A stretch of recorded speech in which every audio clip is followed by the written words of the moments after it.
La nuit était si noire que même les bombes semblaient hésiter avant de la déchirer. Sur la ligne de front, quelque part en Europe, les canons tonnaient, les hommes criaient, les chars se consumaient dans des flammes orangées. Mais loin du vacarme, derrière plusieurs portes verrouillées, une autre bataille se jouait dans le silence. Dans un sous-sol étroit, éclairé par une ampoule nue qui clignotait par moments, un homme penché sur une table dessinait des lignes, des courbes, des chiffres. Il s'appelait André. Sur le papier, des schémas complexes de mécanismes, de circuits, de systèmes que personne, dehors, ne verrait jamais. Ses mains tremblaient légèrement, non pas de peur, mais d'épuisement. Cela faisait 36 heures qu'il ne dormait presque pas. Un officier entra, l'air grave, la capote encore humide de pluie. Il posa des dossiers sur la table, les feuilles se mêlant au plan d'André. On n'a plus le temps, André. Si ce que vous avez imaginé fonctionne, des centaines d'hommes rentreront vivants ce mois-ci. Sinon. Il laissa sa phrase mourir dans l'air froid de la pièce. André leva les yeux, cerné mais incroyablement calme. Ça fonctionnera. Mais je vous le redis, il faudra des ressources, de la rigueur, et de la foi. Sans ça, même la meilleure idée reste sur le papier. L'officier le fixa une seconde, puis hocha la tête. Les ressources, on va les trouver. La foi, on va l'emprunter à ceux qui n'ont plus rien à perdre. Continuez. Le pays compte sur vous. La porte se referma, et le bruit du couloir s'effaça. Seul, André soupira, puis se remit à tracer. Chaque trait qu'il ajoutait était une bataille gagnée à l'avance, un navire épargné, un avion sauvé, une famille qui ne recevrait pas cette lettre fatale, pliée avec trop de soin. On parlerait plus tard de ces technologies comme de progrès décisifs, de virages stratégiques dans la guerre. Mais sur le moment, elles n'étaient que des idées nées dans un sous-sol mal chauffé, portées par un homme qui ne pensait ni à la gloire, ni à l'histoire, ni à l'argent. Il pensait à une seule chose, comment rendre l'impossible, possible. Ce soir-là, alors que les explosions rythmaient encore le ciel, André fit un choix sans le savoir. Il apprit à consacrer toute son intelligence à sauver des vies, mais pas un instant à sauver la sienne, ni son avenir financier. Sur le champ de bataille, il deviendra un héros secret. Dans la vie ordinaire, après la guerre, il découvrirait qu'on ne gagne pas la paix avec les mêmes armes qu'on gagne la guerre. Et c'est précisément là que commence la véritable histoire d'André, au moment où ses inventions vont changer le cours des combats, et où, sans s'en douter, il prépare déjà la plus dure des défaites, celle qui ne se voit pas dans les journaux, mais sur le relevé de comptes et dans le silence des nuits blanches. Il s'appelait Henri Delmas. Quand la guerre a éclaté, il n'avait pas encore 30 ans.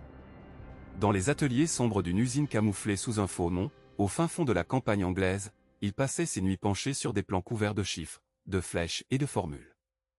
La lumière jaune des lampes à filaments découpait son visage émacié, ses yeux cernés, mais brillants d'une intensité fébrile. Autour de lui, le grondement sourd des machines couvrait parfois les sirènes d'alerte aérienne. On aurait dit un autre front, invisible, enterré sous la tôle, le bruit du métal et l'odeur âcre de l'huile brûlée.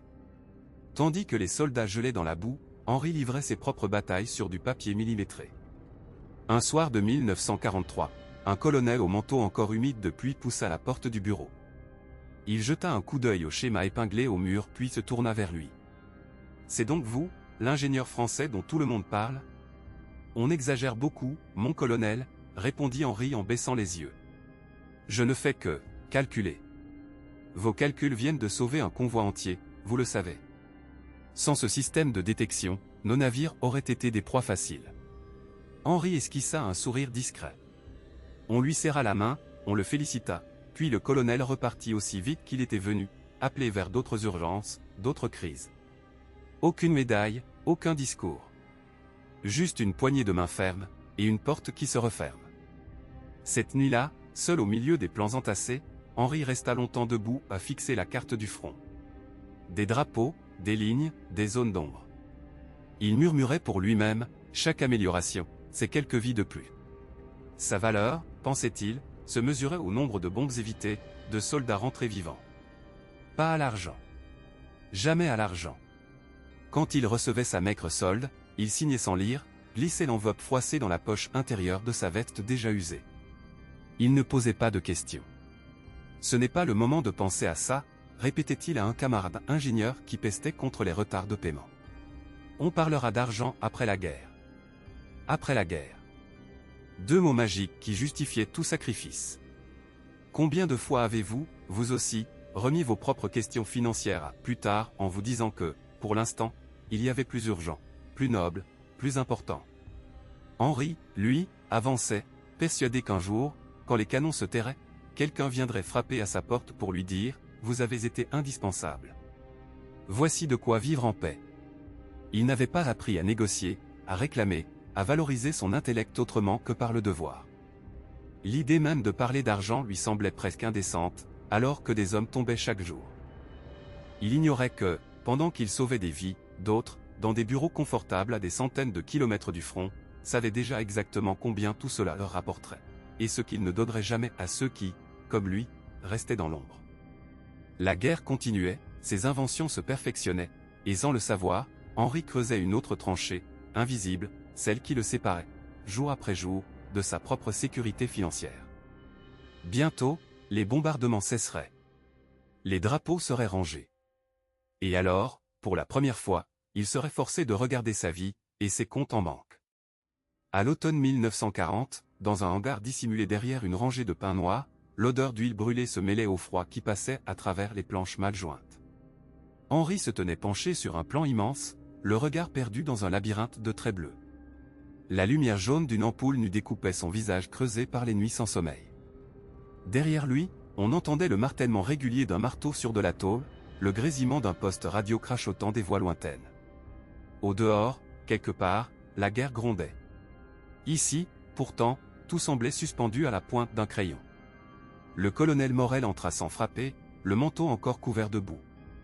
Il ôta ses gants lentement, comme pour se donner le temps de choisir ses mots. « Alors, ingénieur, dites-moi que vous avez enfin trouvé quelque chose », souffla-t-il en approchant. Henri ne releva pas la tête tout de suite. Il redessina une ligne, corrigea un angle, puis posa enfin son crayon. « Pas quelque chose, mon colonel. Quelque chose qui peut changer tout le reste. » Il fit pivoter le plan. Des silhouettes de structures métalliques, des trajectoires, des notes serrées sur les marges. Les yeux du colonel passèrent de droite à gauche, de haut en bas, s'agrandissant au fil des secondes. « C'est possible, ça. » Henri haussa légèrement les épaules, un sourire presque enfantin au coin des lèvres. « Mathématiquement, oui. Techniquement, ce sera un enfer. Mais c'est ça, ou continuer à regarder nos hommes tomber. » Un silence lourd tomba entre les deux hommes. L'ingénieur savait ce que valaient ces lignes, des mois de calculs fébriles, de nuits à trembler de fatigue, à griffonner des équations sur des bouts de papier pendant que les sirènes hurlaient au loin. Il savait aussi ce qu'elles coûteraient, encore moins de repos, encore plus de risques, un pas de plus dans une guerre qui dévorait tout. « Vous comprenez ce que vous demandez, Henri » murmura le colonel. « On parle d'un projet secret. Pas de médaille, pas de défilé. Si ça marche, on ne prononcera même pas votre nom. » Henri fixa le plan. Au milieu de toutes ces lignes, il voyait autre chose, les visages des soldats croisés à l'infirmerie, les lettres jamais arrivées, les gares pleines d'hommes qui partaient sans savoir s'ils reviendraient. « Je ne fais pas ça pour mon nom, mon colonel. Je fais ça pour qu'ils aient une chance. Une seule. » À cet instant précis, il ne pensa pas à l'après. Pas à l'argent, pas à l'avenir, pas à ce qu'on lui devrait. Il ne pensa qu'à cette sensation brûlante dans sa poitrine, l'impression que, pour une fois, son génie pouvait servir à sauver et non seulement à détruire. Et vous, dans vos propres batailles, combien de fois avez-vous accepté d'avancer sans rien demander en retour, convaincu que ça s'arrangerait plus tard? Combien de décisions cruciales avez-vous prises avec le cœur en feu, mais le portefeuille, lui, totalement ignoré? Le colonel posa finalement sa main sur l'épaule d'Henri. Très bien. On va le faire. Mais à partir de maintenant, ce que vous créez ici n'existe pas. Pas officiellement. Vous le savez. Henri acquiesça sans hésiter. Il venait de signer, en silence, un pacte dont il ne mesurait pas encore le prix. Un prix qui ne se paierait pas en balles ni en éclats d'obus, mais en années de vie, en factures, en sacrifices invisibles. Ce soir-là, en refermant la porte du hangar derrière lui, il ne se doutait pas que son plus grand champ de bataille ne serait pas sur les cartes militaires, mais dans un futur où la paix le laisserait seul face à une autre forme de guerre, bien plus sournoise. Cette nuit-là à Londres, en 1943, la ville vibrait au rythme sourd des bombardements lointains. Dans le bunker enfumé, Éclairé par des ampoules jaunâtres qui clignotaient, Henri se tenait penché sur un tableau rempli de cartes, de flèches rouges et bleues, de chiffres inscrits à la craie. L'odeur d'huile, de poussière et de café froid flottait dans l'air. Au-dessus d'eux, quelque part dans le noir, l'ennemi avançait. Un officier britannique, les traits tirés, posa une main lourde sur son épaule. « Monsieur Laurent, sans ce système de guidage que vous avez conçu, nos convois seraient des cibles faciles. Vous comprenez ce que cela signifie pour nous ?» Henri hocha la tête, presque gêné. Il fixait les petits points lumineux sur le radar comme s'il regardait des éclats de son propre esprit prendre vie. « Ce n'est qu'une machine, répondit-il doucement. Ce sont vos hommes qui prennent les risques. » L'officier eut un sourire fatigué. « Des risques un peu moins insensés grâce à vous. » À cet instant, une série d'échos apparut sur l'écran. L'ingénieur s'avança, le visage tendu. « Là, ici, s'ils continuent sur cette trajectoire, ils tomberont en plein dans une embuscade. Il faut les dévier maintenant. » Il parla vite, précis, donna des coordonnées, ajusta des potentiomètres. Les ordres passèrent, les opérateurs répétèrent mécaniquement, et quelque part, au-dessus de la Manche noyée dans la nuit, des navires modifièrent leur route grâce à quelques chiffres tracés à la hâte. Quelques heures plus tard, le même officier revint, une feuille chiffonnée à la main. Rapport de mission. Vos calculs étaient exacts. Nous avons évité le pire. Il marqua une pause, cherchant ses mots. Vous venez de sauver des centaines de vies, Henri. Dans le tumulte, cette phrase resta accrochée en lui.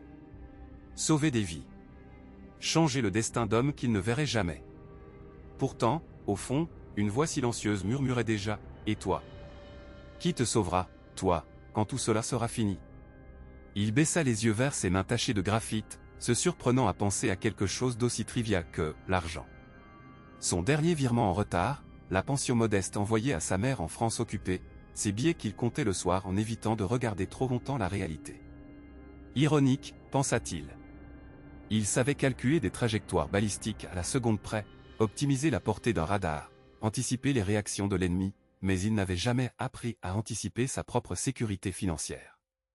Combien d'heures supplémentaires non payées avait-il déjà accumulées? Combien de promesses vagues lui avait-on faites sur l'après-guerre, sur la reconnaissance de la nation? Il se surprit à chasser ces questions comme s'il s'agissait d'une faiblesse. Dans ce monde de sacrifices, parler d'argent semblait presque indécent. Et vous, dans vos propres journées de bataille, combien de fois avez-vous pensé, ce n'est pas le moment de parler d'argent, je verrai plus tard? Combien de fois avez-vous repoussé cette conversation inconfortable avec vous-même, comme Henri ce soir-là, persuadé que le courage et le travail suffiraient bien à arranger le reste? Au fond du bunker, une nouvelle alarme retentit, brisant le fil de ses pensées. Henri se redressa. La guerre ne lui laissait pas le temps de s'inquiéter pour son futur. Elle exigeait tout de suite. Il ignorait encore qu'un jour, très bientôt, le bruit des bombes se tairait, et qu'alors, le silence mettrait à nu une autre vérité, bien plus dérangeante. Les mois passent, et la rumeur de ses inventions s'éteint peu à peu, comme un feu qu'on laisse mourir faute de bois. Dans la petite cuisine où il prend désormais son café, la lumière grise de l'hiver découpe son visage fatigué. Sur la table, les factures forment un champ de bataille silencieux. Il les aligne, les retourne, les compte, comme autrefois il examinait ses plans d'armes secrètes. Mais cette fois, rien ne s'assemble, rien ne clique. Seulement des chiffres, froids, qui ne racontent aucune victoire. Un soir, son épouse brise le silence, la voix basse pour ne pas réveiller les enfants derrière la porte entr'ouverte. Tu as parlé avec la banque. Ils ont rappelé aujourd'hui, encore. Il hoche la tête, sans oser la regarder. Ils disent que, sans garantie, ils ne peuvent rien faire. Elle s'assied en face de lui, les mains jointes. Mais ce que tu as fait pendant la guerre, ça ne compte donc pour personne. Il laisse échapper un rire amer. Ça comptait quand on avait besoin de gagner. Maintenant, c'est fini. Ils ont d'autres priorités. À l'intérieur, pourtant, la vraie bataille ne se joue pas contre la banque, ni contre les factures. Elle se joue contre une petite voix qui murmure, « Tu n'es pas assez. Tu n'as pas su protéger ta famille. Tu as été naïf. » Pendant la guerre, son courage était célébré. En temps de paix, son ignorance financière est un fardeau dont il n'ose parler à personne. Il se surprend à cacher le relevé bancaire sous un journal lorsqu'un ami frappe à la porte. La honte est devenue son uniforme invisible. Un jour, un ancien officier passe le voir. Il se serre la main, maladroitement. « On m'a dit que tu avais quelques difficultés », dit l'officier en observant la pièce trop rangée, trop silencieuse. L'ingénieur esquisse un sourire. « Rien que je ne puisse réparer, ment-il. » L'officier laisse échapper un soupir. « Tu sais, on nous a appris à survivre au front. Personne ne nous a appris à survivre après. Pas avec l'argent, en tout cas. » Cette phrase résonne en lui toute la nuit. Survivre après. Il comprend soudain que ce qu'il affronte n'est pas une simple absence d'argent, mais l'absence totale de stratégie, de vision, de règles. Pendant la guerre, chaque munition était comptée, chaque ressource optimisée. Dans sa vie personnelle, il dépensait au gré des urgences, sans plan, espérant qu'un jour, ça irait mieux. Comme si, par magie, le temps allait réparer ce que la négligence financière détruisait jour après jour. Et vous reconnaissez-vous dans ce décalage entre ce que vous savez faire de mieux, et la façon dont vous gérez votre argent? Avez-vous déjà eu cette impression étrange d'être compétent, admiré même, dans un domaine, tout en vous sentant complètement perdu face à vos comptes, vos dettes, vos projets? Cette nuit-là, éveillé dans le noir, l'ingénieur se rend compte qu'il doit affronter une nouvelle vérité, plus douloureuse que toutes les explosions qu'il a connues. S'il ne change rien, l'ennemi gagnera. Mais cette fois, l'ennemi n'a pas d'uniforme. Il a un autre visage, qu'il s'apprête enfin à regarder en face. Henri serre la lettre froissée dans sa main. Il est assis à la petite table branlante de la cuisine, la même où, quelques années plus tôt, on déposait les télégrammes codés de l'état-major. Sauf qu'aujourd'hui, ce bout de papier n'annonce ni mission secrète, ni avancée technologique. Juste une phrase sèche, impersonnelle: « Après étude de votre dossier, nous ne pouvons donner suite à votre demande de pension exceptionnelle. » Il relit la phrase encore et encore, comme si les mots allaient finir par se transformer. Derrière lui, la bouilloire siffle trop fort pour une si petite pièce. Sa femme, Claire, éteint le gaz et le regarde en silence, les mains humides d'eau savonneuse. Alors, demande-t-elle, presque à voix basse. Henri se racle la gorge, rentre légèrement les épaules, comme sous un bombardement. Ils disent que ma contribution a déjà été compensée. Salaire militaire. Logement fourni. Ration. Comme si tous a payé ce qu'on a donné. Claire s'assoit en face de lui, tire la lettre, la lit à son tour. Il voit son regard devenir brillant mais elle refuse de laisser tomber une larme. Et ses nuits s'endormir? Et ses plans détruits, recommencer 10 fois parce qu'il voulait aller plus vite, plus loin? Ça, c'est compensé, aussi. Henri ne répond pas.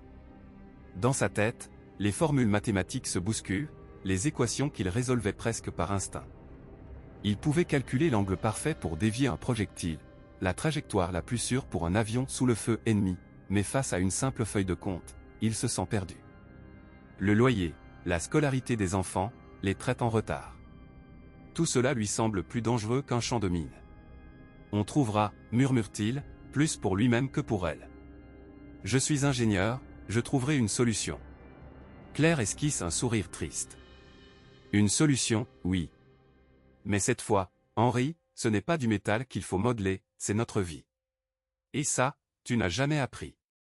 Ce soir-là, après le dîner silencieux, Henri ouvre enfin le vieux carnet de cuir qu'il gardait dans un tiroir.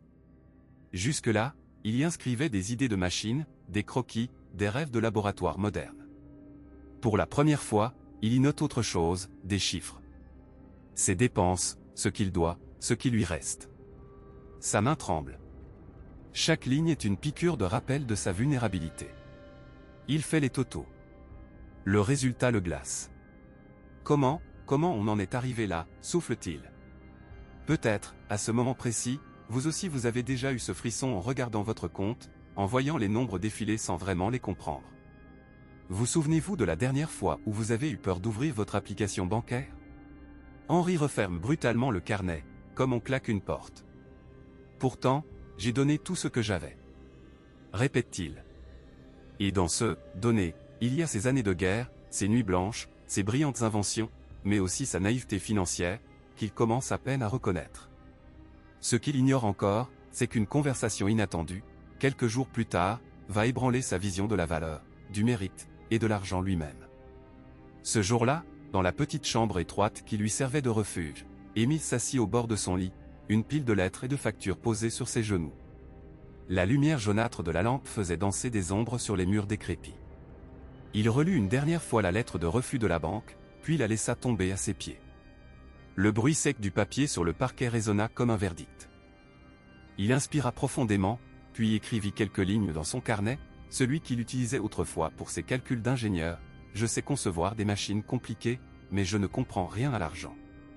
Pendant la guerre, j'étais indispensable. En temps de paix, je suis remplaçable. Sa main tremblait légèrement. Pour la première fois de sa vie, il admettait quelque chose qu'il avait toujours refusé de voir, son ignorance financière n'était pas un détail, c'était une faiblesse stratégique. Quelques jours plus tard, il retourna voir le banquier. Le même bureau, la même odeur de tabac froid, les mêmes lunettes rondes derrière lesquelles des yeux l'observaient avec un mélange de pitié et d'impatience. Émile posa calmement son dossier sur la table. « Je ne viens pas demander une faveur, dit-il d'une voix plus posée que la dernière fois. Je viens comprendre. Qu'est-ce que vous voyez, vous, que je ne vois pas? Pourquoi les projets meurent tous ici, sur ce bureau ?» Le banquier le dévisagea, surpris par cette approche. Il prit une pause, puis répondit, presque à contre-cœur, « Vous avez des idées brillantes, monsieur. Mais vous pensez en ingénieur, pas en stratège financier. Vous parlez de passion, pas de risque. Vous présentez des plans techniques, pas de modèles économiques. On n'investit pas dans ce qu'on ne comprend pas. » Et il resta silencieux. Chaque mot entrait en lui comme une pièce de puzzle qu'il n'avait jamais voulu assembler. Il se rendit compte que, pendant la guerre, quelqu'un s'occupait des ressources, des budgets, des arbitrages. Lui, il créait.